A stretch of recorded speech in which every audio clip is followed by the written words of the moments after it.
திமுக ஆட்சியை வீழ்த்த துரோகிகளின் துணை கொண்டு சதி செய்தாலும் அதனை முறியடிப்போம் என முதலமைச்சர் மு க ஸ்டாலின் தெரிவித்துள்ளார்.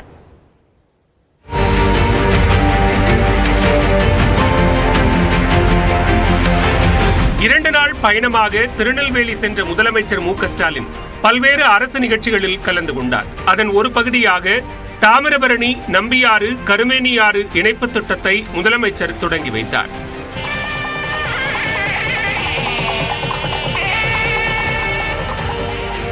புதிய திட்டப்பணிகளுக்கு அடிக்கல் நாட்டி முடிவுற்ற திட்டப்பணிகளை திறந்து வைத்த மாண்புமிகு தமிழ்நாடு முதலமைச்சர் அவர்களுக்கு மனமார்ந்த நன்றிகளை தெரிவித்துக் கொள்கின்றோம். இதன் மூலம் தாமிரபரணியின் வெள்ளநீர், திசையன்விளை, சாத்தான்குளம் உள்ளிட்ட வறண்ட பகுதிகளுக்கு 75 கிலோமீட்டர் தூரம் திருப்பிவிடப்படும்.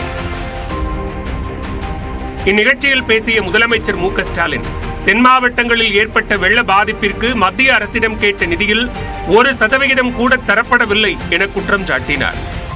திருநெல்வேலி, தென்காசி, கன்னியாகுமரி, தூத்துக்குடி உள்ளிட்ட தென் மாவட்டங்கள் எப்படியெல்லாம் கடுமையான அளவுக்கு பாதிக்கப்பட்டதுன்னு நல்லா உங்களுக்கு தெரியும். அந்த பாதிப்புகள் இருந்து மீள ஒன்றிய அரசு கிட்ட நாம நிதி கேட்டோம். 2 ஒன்றிய அமைச்சர்கள் வந்தாங்க.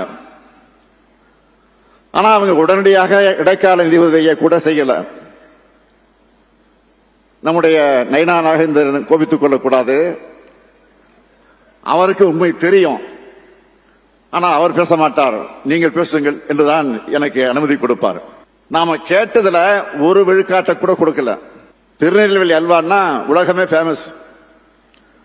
ஆனா இப்போ மாநிலங்களுக்கு ஒன்றிய அரசு தர அல்வா தான் அதை விட ஃபேமஸா இருக்கு. தொடர்ந்து பேசிய அவர், எதிர்க்கட்சியாக இருந்தாலும் தமிழ்நாட்டின் நலன் சார்ந்து கோரிக்கை வைத்தால் அதனை நிறைவேற்றுவேன் என்று கூறினார்.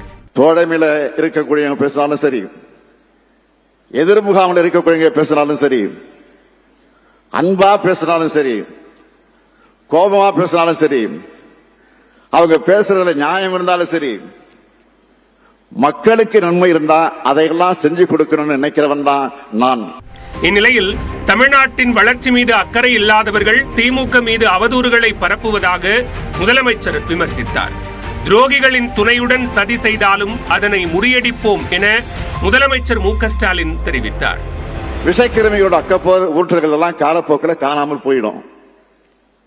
இப்படி எத்தனையோ பேரை நாம இந்த அரை நூற்றாண்டுக்கு மேலான வகையில என்னுடைய வாழ்க்கையில பார்த்துட்டு தான் இருக்கிறேன்.